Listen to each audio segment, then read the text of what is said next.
Today is the 30th of August, 2016. The title is Hillary versus Trump at the Philadelphia National Convention. It's called Part 3 because we've been discussing that for 2 hours already.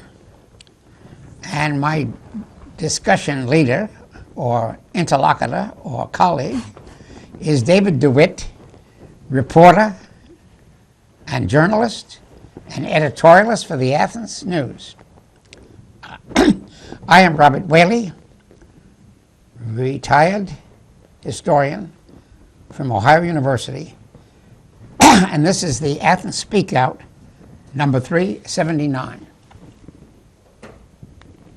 Now, the Republican convention in Cleveland in July was a disaster for the unity of the Republican Party. The Republican candidates, Jeb Bush from Florida, Ted Cruz from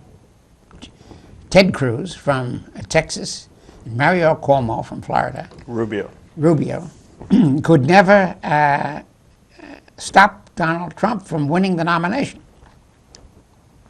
And they found it difficult to come to a common definition of conservatism. They all wanted to be the head honcho of the conservative movement. And Donald Trump, in September of 2015, became a largely demagogic leader. And he may have had fascist tendencies. But since he won the primary over these other 17 or 10 Republican rivals, nobody was going to challenge him after the Indiana primary. And Trump then was going to give his own solution to the Mexican immigration problem, which was he was going to build a wall, he was going to make the Mexicans pay for it, but Trump had no plan to bring back U.S. capital from China. None of the Republican candidates could explain how the war was financed by Wall Street, the unlimited wars, and corporate finance was investing in China and de-investing the industry from the United States. So both the Democratic and Republican presidents, Carter, Jerry Ford, Bill Clinton, the two Bushes, and Barack Obama, had insufficient money to challenge the Republican Wall Street establishment. And the problem is that both parties are collecting insufficient taxes and keep pushing the national debt higher and higher to the next generation. So the U.S. economy was number one from 1900 to 1975. And since 1975, the wages, the salaries, have not kept up with the profits. And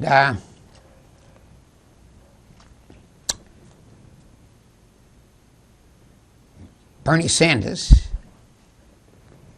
pointed that out, that since 1975 we have a stagnant economy, and the top 15% of the middle class salaried people are surviving, and 85% who have to make a living are barely living from hand to mouth and have insufficient savings to ever get in to the upper class.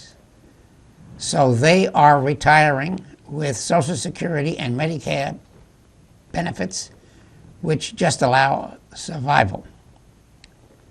Sanders pointed out in his primary that 1% of the top income people make more money than the 99% at the bottom. And Sanders would like to see a revolution in capitalism. Anyway, he ran a good campaign in the primary, but didn't have the votes to catch up to Hillary. And the Republicans had people like George W. Bush, who got an MBA, and they had more talent than Trump, who was only a real estate dealer. But the Republican establishment under Jeb Bush tanked because his brother, George W. Bush, did not win any war in Afghanistan or Iraq, and the women and the blacks and historians and some journalists and the youth were saying that America as a country is in some deep trouble. That was the end of the Cleveland Convention. The Republicans are badly divided, and now we're going to the second point, the Democratic Convention in Philadelphia.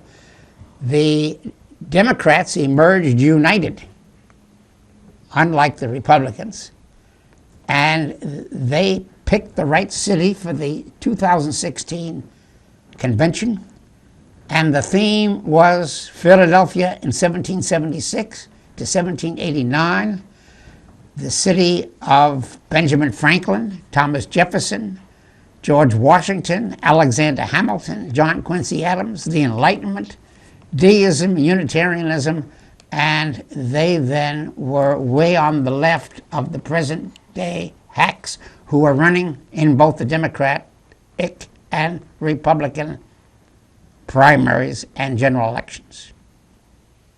Now, looking at the Democratic Party in 1948, from 1948, Truman up to 1967, and Truman and Eisenhower, and Lyndon Johnson, all supported the new Zionist state. And the American Jews and their Zionists, up to 1967, put the Christians on the defensive by exposing Hitler's war against the Jews. And Zionism peaked in 1967 when Moshe Dayan improved and expanded the Israeli state by 4 times.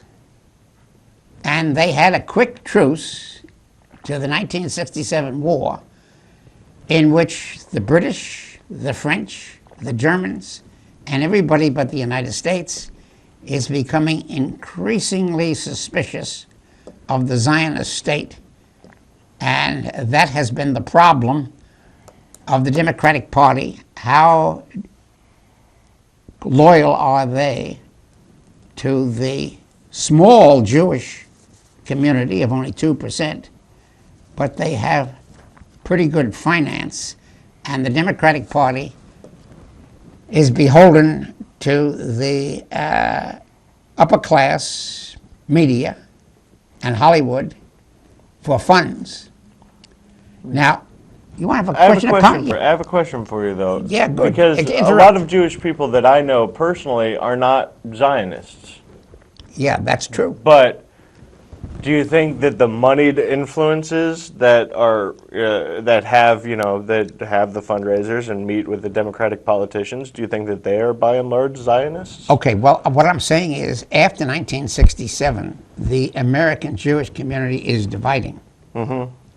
So you and I meet liberal Jews. Right. But the people who settle in Israel are devoted to the Zionist state. Right.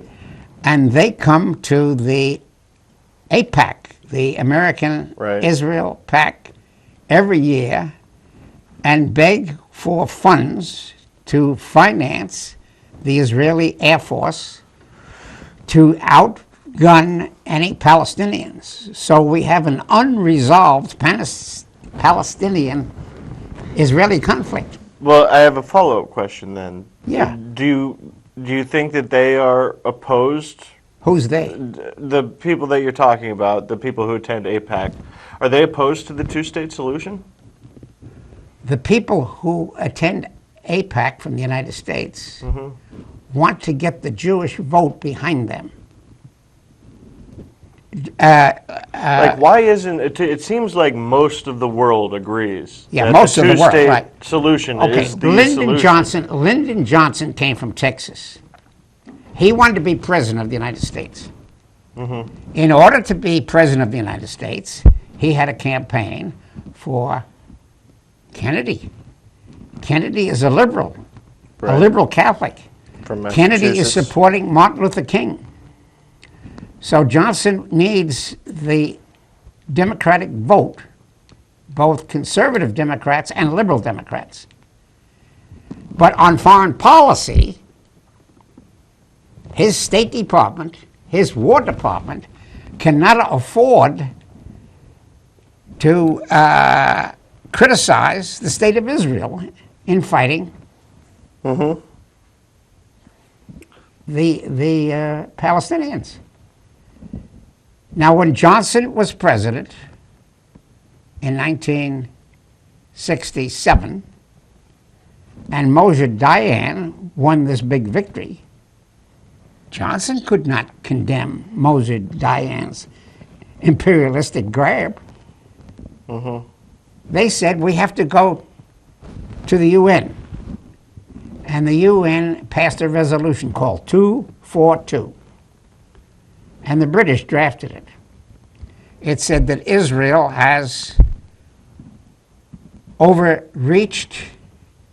It has a duty to withdraw from its expanded lines. And the thing was compromised. The Israelis put an escape clause in there. Israel will withdraw provided it has secure boundaries. Right. Well, that's the loophole. When are they going to have secure boundaries? Yeah, because they would argue to this day that they don't have secure borders. Yeah. So the Soviet Union financed the PLO, and the PLO and the Hamas and the Jihad infiltrate through Egypt, and the peace treaty between Egypt, which Kissinger negotiated, and Israel, separated the Arab community. So Iraq and Iran and Syria are still hostile to the state of Israel, will not recognize the state of Israel. Right. And these wars continue.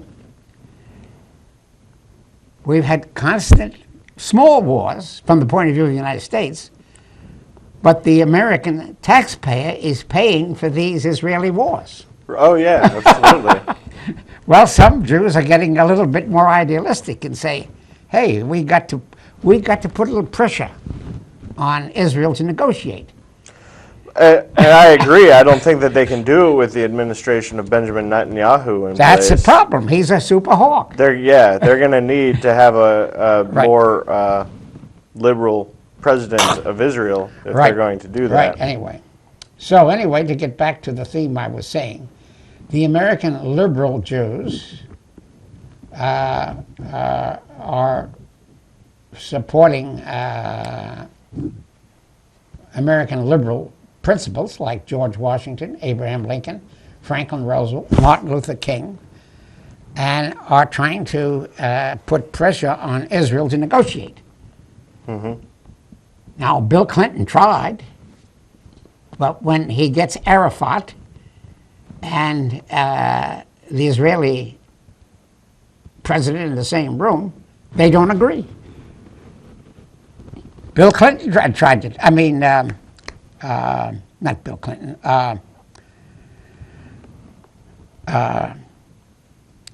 Jimmy Carter tried. Jimmy Carter tried to negotiate a peace treaty. He was just ignored. Oh, yeah. And he was partially because of Benjamin Netanyahu and the work that he did to oppose and prevent any sort of deal from going through. So the neoconservatives, that's who the neoconservatives are, American Jews, technically loyal to the United States, indirectly are supporting Israel and the hardline policy. So that's the big controversy in the American media. Neoconservative Jews, Fox Channel, and the American liberal Jews, even socialist Jews like Bernie Sanders. Where do you find the honest Jew? And that wasn't the New York race. Okay, the New York Jews were divided, but the neoconservatives had a majority of the votes. Oh, yeah. In the election. That's the problem in the Democratic Convention. How long can the united liberal Democrats at Philadelphia remain united? And even if Hillary is elected, will she be a one-term president? That's the problem. Right. So we had both liberal and conservative speakers at the convention. That's what I'm leading up to. That's true, yeah. Yeah, that's what I'm leading up to. Yeah, and there's a great conflict there. I mean, I don't know that those divisions have truly been sown yet.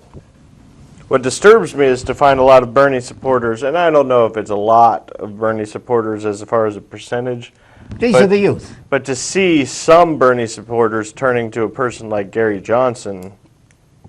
Well, they're amateurs. I was an amateur in 1964. Kind of baffles me, to tell you the truth. In 1964, I know that Lyndon Johnson was going to expand in Indochina. Yeah. So when he pulled off that Gulf of Tonkin resolution, I said, well... But you voted anti-war. I voted anti-war, and I voted for Wayne Morse of Oregon, and Senator Fulbright, and McGovern, and so I was a dub throughout Johnson's administration. Yeah. But Johnson won the election, right up 64, right to 68. Yeah. And then when he didn't find any light at the end of the tunnel, we have Richard Nixon. He's going to carry on the war. He has a two-term. Though he ran as a peace candidate, but he wasn't a peace candidate. Yeah. He was anti-communist. Well, he ran saying he was going to end the war, but he was saying the Democrats were poisoned by Red China. The Democrats are calm simps. So anyway, but Lyndon Johnson, Nixon never crossed the path of Israel. He never said, let's cut Israel's money off. No. No, he got right-wing conservative neocon votes. He goes with the winner. That's the problem of the Democratic Party today. So anyway, Hillary then is dependent on Hollywood, not Israeli, but American rich Jews in Wall Street for the contributions. That's the problem of Hillary's victory. She may only be a one-term president. That's the problem. Oh, I think that she's going to have a tough time. She's going to have a very tough time being reelected in 2020. Yeah. So as long as the Republicans run somebody who's even mildly competent. I guess I've given enough introduction, unless you have any other comments about this problem of the Democratic Convention in getting united. And they had speakers from both the right and the left at Philadelphia. And it was a very good convention in bringing the right-wing Democrats and the left-wing Democrats together, united for democracy. And Hillary had to make some concessions to Bernie Sanders. Some were not satisfied. They were mostly the youth who were like me, who said, well, I'm going to vote my conscience. Right. That's good for one election, is what I'm saying. As you get older, I decided in 1968 that I had to vote for Hubert Humphrey as the lesser of two evils. Oh, absolutely, yeah. I wasn't going to throw my. Now, there were a lot of young guys who said, I can't vote for Hubert Humphrey because he's wishy-washy. Well, you got to go with the lesser of the two evils. That's practical politics. So anyway, let's ask the new statement about. I'll make a statement about the role of Vice President Joe Biden, Okay. who gave a speech on the 27th of July at Philadelphia endorsing Hillary. And Joe said that he knew Hillary from the beginning. Joe was elected as senator from Delaware at less than 30 years old when John Kennedy was elected. He was a Kennedy Democrat from the beginning, and he accepted Kennedy in his anti-communist phase in the early John Kennedy and kept that going.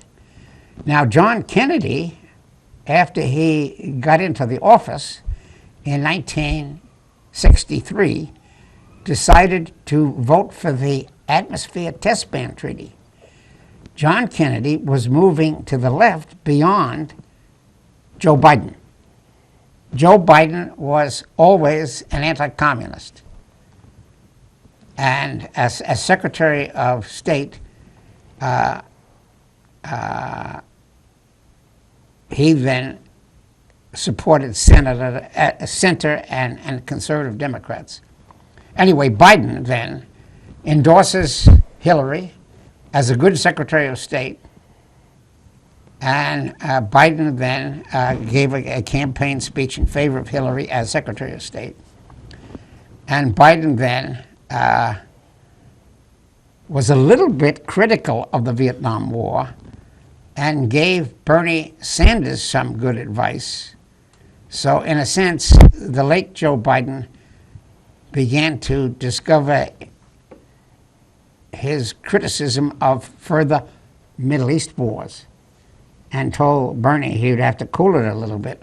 So he's now what you might call a Senate Democrat. And I don't think that Biden wants any further Middle East wars. And he's cautioning Hillary. Well, let's not get too involved with ISIS. You're not going to be able to solve that. That's the importance Well, good. of That's Joe what Biden. she needs to hear. He's learned from experience. Anyway, he had a son who sacrificed his life, and he had hesitancy as an old man to run in this campaign as one more stab at becoming president. So he's now kind of an elder statesman, and he is trying to unite the party a little bit on the center line, I guess would be the way I would classify that. But he was a great rival of Dukakis and ran against Dukakis in 1988 to the right of Dukakis. And I supported Biden. I supported Dukakis over Biden. But There's no college ties. yeah, well, Biden came from Delaware, and I met Biden 2 or 3 times because I got my BA from Delaware. And my mother met Biden several times because she was on Social Security. And then I was able to introduce myself to Joe Biden and why I was from Delaware and why I was trying to push Biden to the left as I met him during the 70s and 80s as he was It's your moving up. patriotic duty. Yeah, right. So that's how I'm classifying this. Okay, so anyway, I don't want to say anything more about Biden unless you have a question about that. Oh, I just think that he's a good campaign surrogate for Hillary Clinton. He's That's a good right. attack dog, and he's out there on the trail, and he's going to continue to hammer Donald Trump from now until November 8th. That's true. He's an effective speaker. I think And that he's a good speaker. he reaches crowds well. He's a good speaker. But anyway, let's go on to another statement. The statement of Senator Elizabeth Warren from Massachusetts. Now, she is way on the left. And Yep, that's my girl. Right. And she then is going to be an expert on the Security and Exchange Commission. Yeah, that's where she really shines, is her banking. And she was a woman who stuff. said, well, it's not my time to be president, and as long as Hillary wants the presidency, I'm going to back Hillary. But she also probably gave Bernie Sanders a number of points behind the scenes. And I think that Elizabeth Warren may privately have voted for Sanders, but not publicly. Yeah, publicly she did not make an endorsement, which I think speaks to her political Savvy, absolutely. Okay, so she then is an old New Dealer. She's a friend of Bernie Sanders, and she's also a friend of Hillary. And she made a good speech, and she said that the campaign of the Republicans is a campaign of fear, and she gets back to the New Deal. The only thing we have to fear is fear itself. So it was a very good speech for the Democratic left and for the Democratic Senate. Unite the Democratic Party. Great, and she had the theme of the Philadelphia Convention. Oh yeah, and I think what she said was accurate about the way that the Republican convention came across to the she gave a American plug people. for DOC, my favorite local organization, Democracy Over Corporations. Mm-hmm. We have to repeal Citizens United versus the FEC, a Supreme Court case, which is allowing the PACs to finance these Republicans without accountability. And that was one of the campaigns of Bernie Sanders. And Hillary Clinton is a little cautious.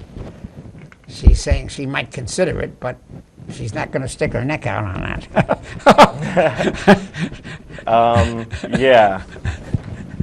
And that's too bad, I think. That's the future. Yeah, I think campaign finance reform is one of the most pressing issues facing the country. You and I are men of the left. And yeah, and it's a shame. Yeah. But I do think that if she is elected and she gets to appoint a Supreme Court nominee, I think she'll easily beat. I think that Supreme Court nominee will side with the other left-wing jurists, and we might have a chance to do something about Citizens She will United. get elected over Trump. That's easy. Yeah. The real issue is, can the Democratic Party take the Senate? That's going to be key, and it might come down to right here in Ohio. Yeah, well, that's one of the key states. With the re-election of Rob Portman, the Democrats are targeting 3 to 4 seats. 3 to 4 seats makes all the difference in the world, because with that 4th seat, you can get that majority in the Senate. Without it, you don't have that majority. I wrote a letter to the Athens Messenger supporting Ted Strickland over Portman. Mm-hmm. And I pointed out that Ted Strickland has had more experience in protecting the veterans from psychological trauma, but that letter hasn't been published. Oh, that's interesting. They're holding back. You should send it to the news. I think I will do that. Yeah, I'll just point out that remember all the controversy at the VA, about the underfunding and the waiting lists and whatnot. Right. Well, there were various bills introduced to try to correct those problems. Right. They were shot down by the Republican Senate and the Republican House of Representatives multiple times, and one of those nay votes was consistently Ohio's own Rob Portman. I contacted his office numerous times to ask him to explain that He's vote. not going to explain it. He did what they always do, which is claim the other side's playing politics, and they're not. Yeah. But Well, anyway. still, the fact remains that he voted against Veterans Affairs legislation multiple times over. Yeah. And Anyway. he's pretty much fallen in line with every Tea Party vote that has come down the pike That's right. over the last Right. 6 years. Robert, we're halfway. Well, we're halfway, and I'm just about to introduce another statement, but before I do, I would like to remind everybody that I am Robert Whaley, historian, who looks at the president election from the point of view of every president since John Kennedy in 1960 when I first voted. And then as a historian, I went back to Washington and Jefferson and Lincoln and our first 6 presidents as models of what a good liberal president should be. And I'm afraid that the Republican Party doesn't know anything about past history beyond Ronald Reagan. They think Ronald Reagan is the model. Well, that's it's unfortunate. They have so many other better models within their own party's history. Yeah, but forget Abraham Lincoln. Well, anyway, to go on to our next statement with our discussant here, Dave DeWitt. Leon Panetta gave a speech on the 27th of July. If I had been at Philadelphia as a Bernie delegate, I might have decided at age 22 to walk out because I was not impressed with that speech. Leon Panetta's director of the CIA. Justification for hawkishness within the Democratic Party? Anyway, he's CIA director for Barack Obama, and Panetta then claims that Hillary has a plan to defeat ISIS. Suspicious. I don't think she has a plan. But anyway, that's what Panetta claims. That we shall see. I have never been a fan of the CIA, and Panetta was talking about the great successes of the CIA. Oh, yes. I couldn't think of many great successes of domestic spying, the terrible tyranny of Edward Snowden. Yeah, well, I will admit that the CIA made one big success in 1953 under Eisenhower. The CIA collaborated with the British MI5 to overthrow Mossadegh in Iran. Now, that was a partial success because it gave the British and the Americans cheap oil from 1953 to 1979. Then comes the hooker. Then comes the revenge. And one wonders whether it was a long-run success. Because in 1979, the Ayatollah Khomeini leads a revolution against the United States and against Bill Clinton, and the Ayatollah Khomeini charged the United States as being the great Satan. Okay?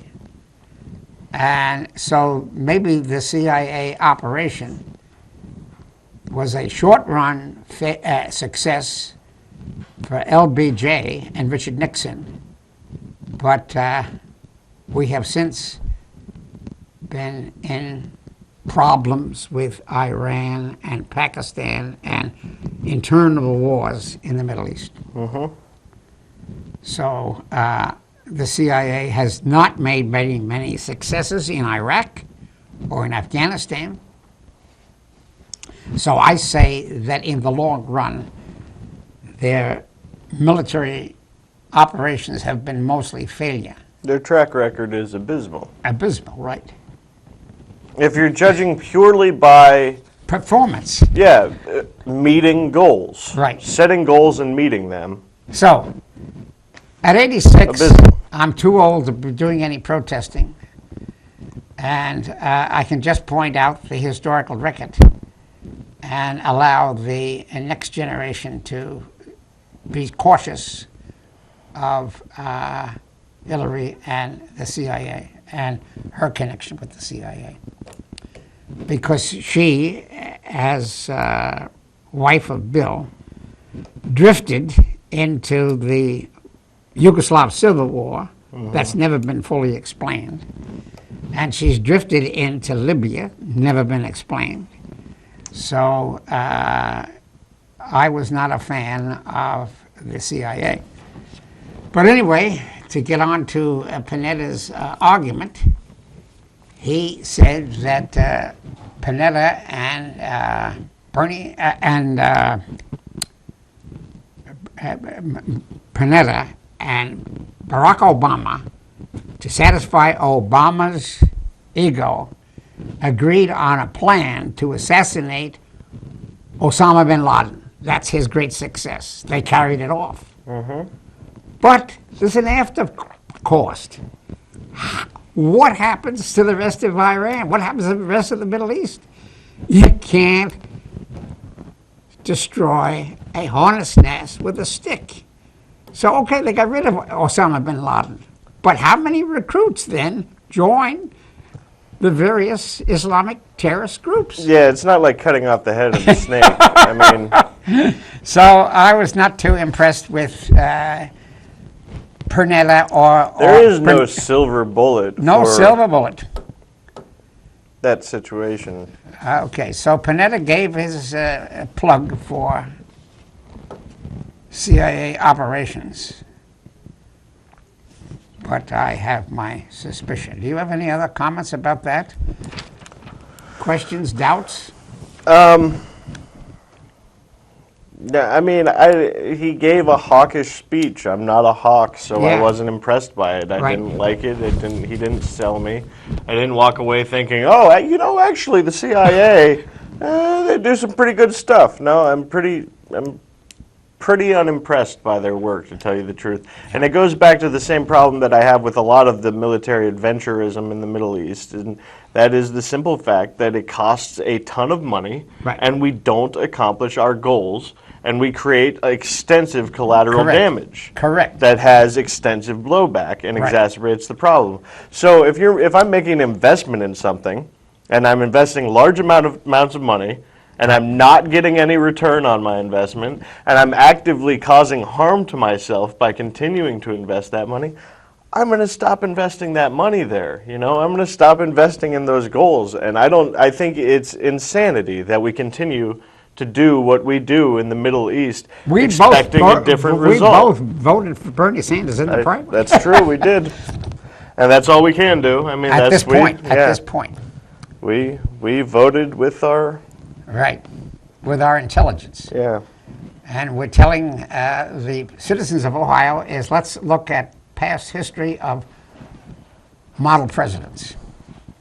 Oh, yeah. I think that it came out recently that there's like a group of history professors from, I think it was Harvard, who wanted to create a presidential advisory council of historians. That's a good idea. I think it's a fabulous idea. Right. Because I think that a lot of decisions are made in those top administrative positions without a real eye on history, and that can sometimes give the best perspective Right. as to understanding what's happened and what's happening now and where we should go from here. Right.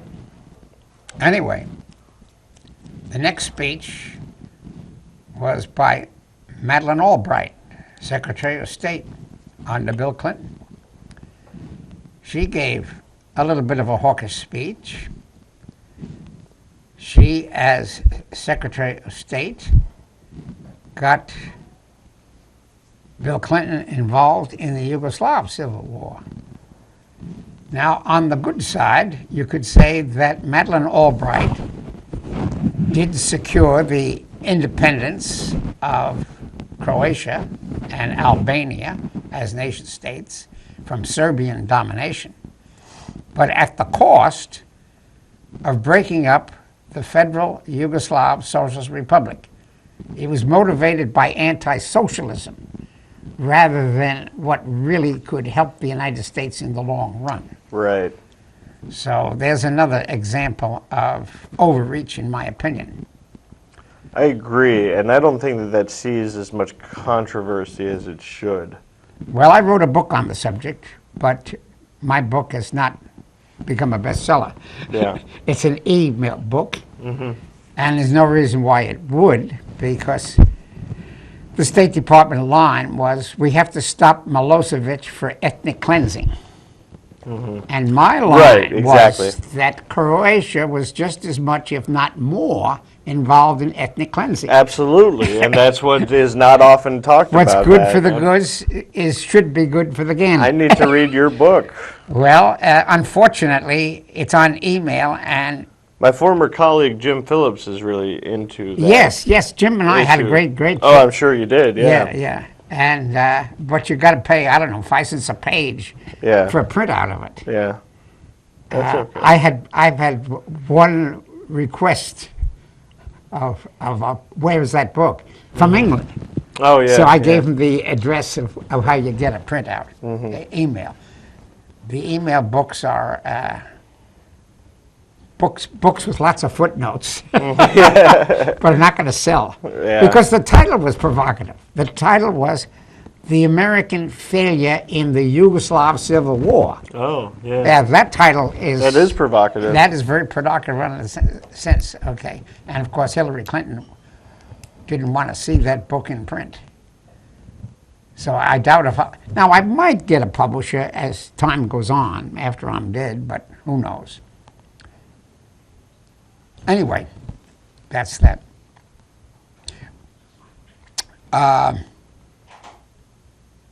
So Madeleine Albright defends the Yugoslavian, Yeah, well, she did. the American policy. Yep, they did. The American State Department did liberate Croatia, did liberate Albania at this expense. But you see, Serbia is bitter about that and is tilting toward Russia. We come back to the old Orthodox Catholic conflict. So it's not a simple victory. Right. It just intensifies the religious hostilities in the Balkans. And the Albanians are probably more corrupt than any other nationality in the Yugoslav Peninsula. They serve as the mafia, and all of these Bulgarian trafficking and prostitutes go through Albania and are shipped to Italy, and Italy sends them to Northern Europe. Yeah. So that's the problem of the corruption of the aftermath Right. of Hillary's, Madeleine Albright's extension of NATO. And I used to criticize that as NATO has become Bato, the Balkan. I see what you did there. Yeah, but that didn't get much publicity. Yeah.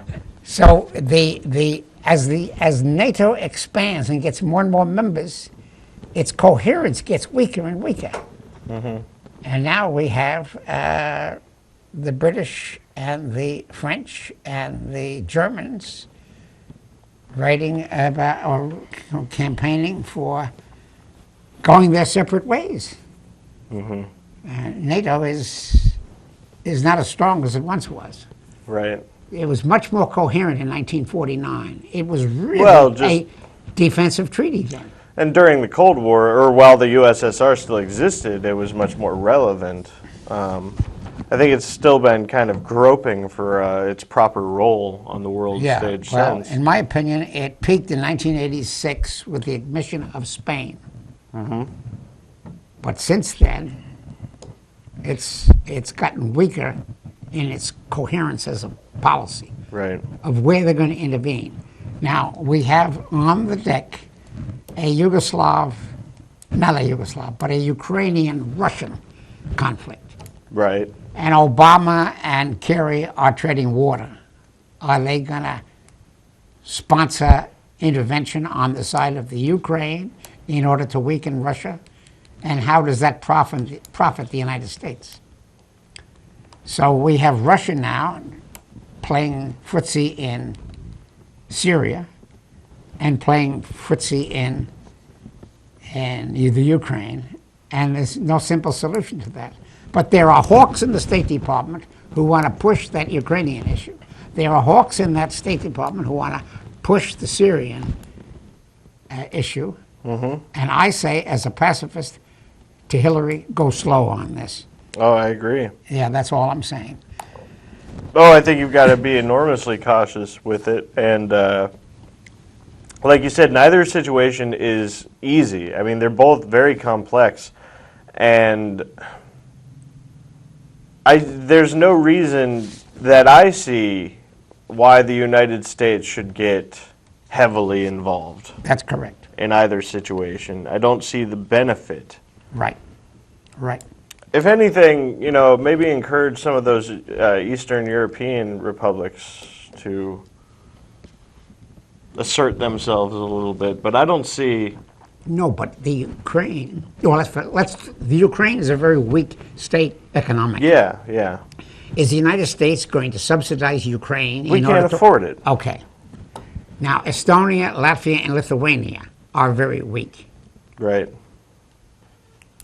If the United States sends 6 airplanes to Ukraine, to Estonia, Latvia, and Lithuania, all that does is annoy the Russians, but really, the Russians can still invade it with their land forces anytime What they are we want. going to do? Get into a war over Latvia? Yeah, Like, right. So it's symbolic. Yeah.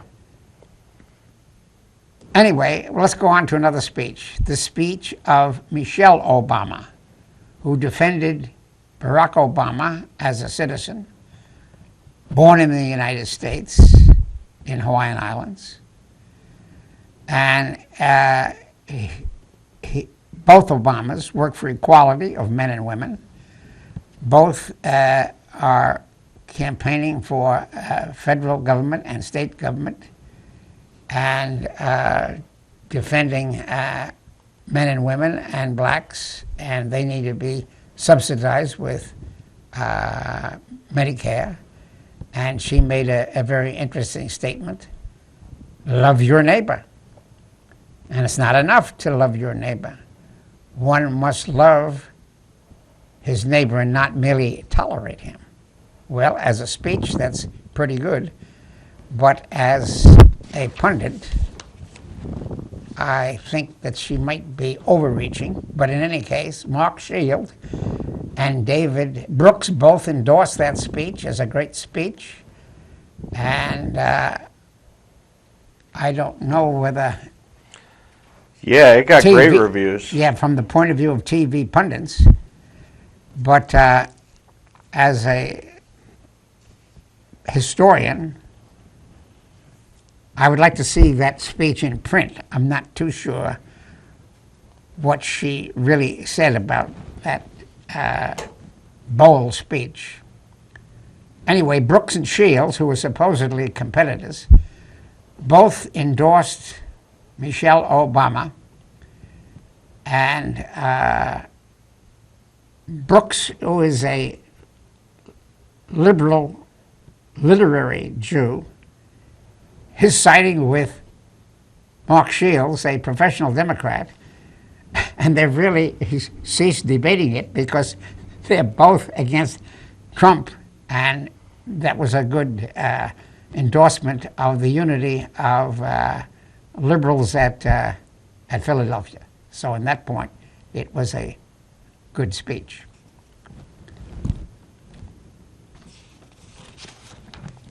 Now, on the critical side,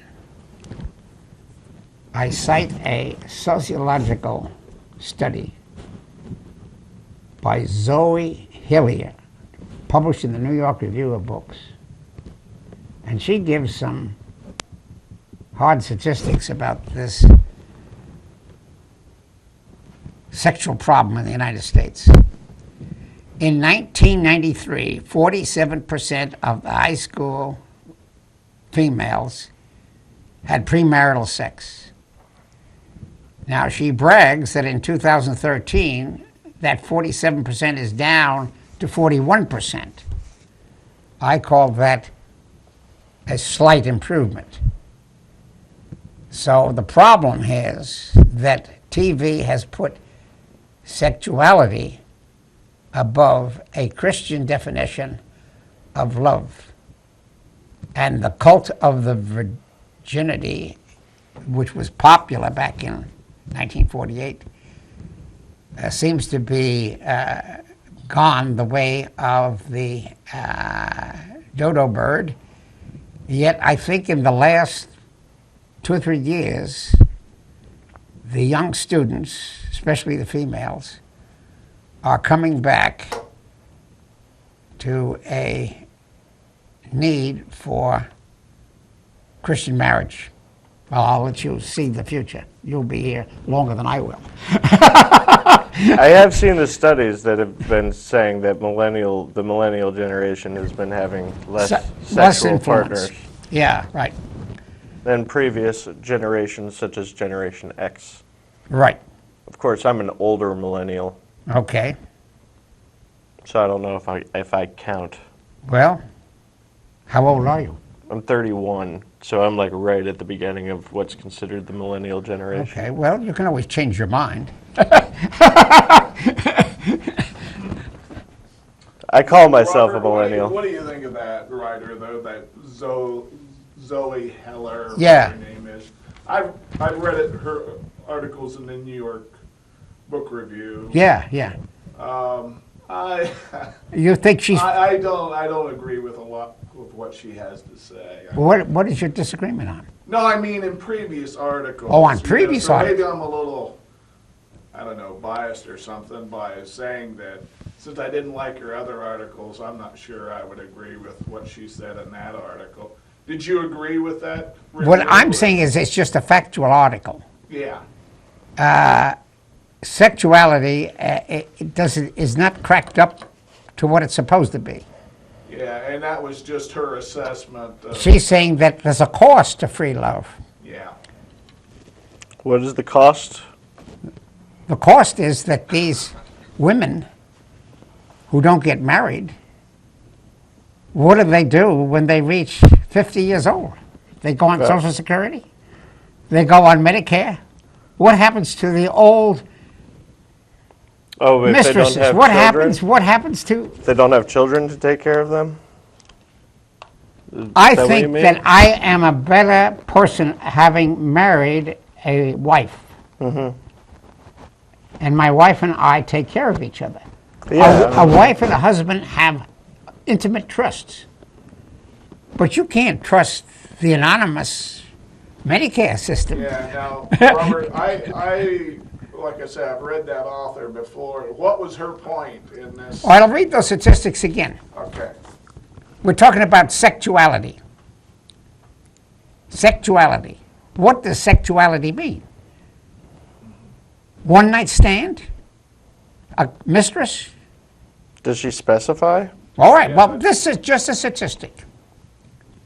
It says in 1993, 47% of the high school females have had premarital sex.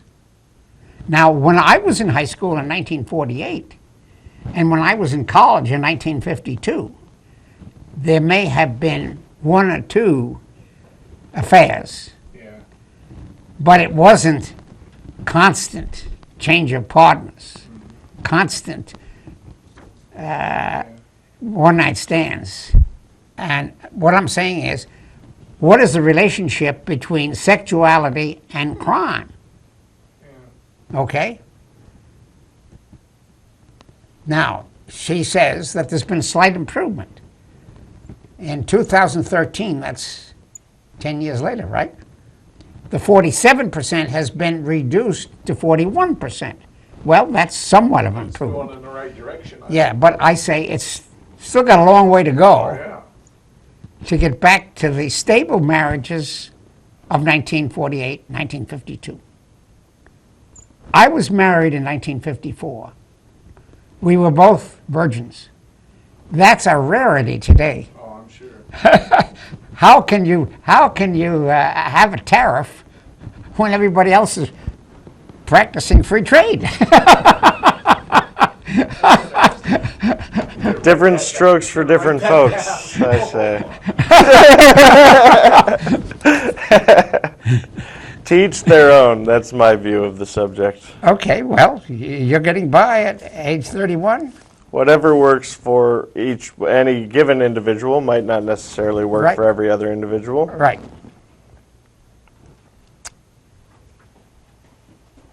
Was that a bad pun, Steve? Did you- Perhaps. Anyway, I'm just saying that Michelle Obama gave a very nice speech, but it was a little bit too rose-colored for me. Yeah. She's not looking at the cost. Now, I don't know if you saw Michelle speak here in 2008. No, I didn't see it. She spoke I did not at get to see that. Memorial. She gave a very good speech there. Matter of fact, I thought she was a much better speaker than when we saw Bill Clinton and Marietta in Yeah. Athens. Yeah, but what did what did she say then that you remember? Well, the thing I remember about was, well, she was basically introducing the people to her husband and his history and all that. Right. Yeah. Oh, she defends her husband, and she has two daughters. She's defending them. Yeah. We're gonna have to wrap this up. Okay. Well, how many minutes we got? Couple. One, maybe. One. Okay. Well, we better summarize what we do. We'll have to continue this.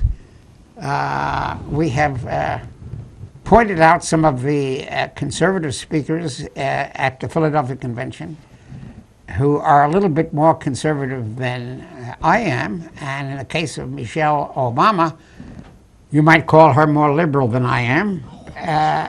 Question mark. Do you have a comment on this? I think that generally the Democratic Party speakers at the convention did a good job doing what they needed to do to at least create some sort of appearance of unity for the sake of the party around the country. Now, I'm not sure that unity has really manifested itself as well as it's going to need to by November 8th, but I think that they're slowly making strides. Okay, well, thank you for coming. This is another debate, and debate is the oxygen of democracy, and we're going to have to come next week again. We'll do it again. To maybe Thank you, wrap Professor. it up. Maybe. Maybe. But we get off on a lot of tangents.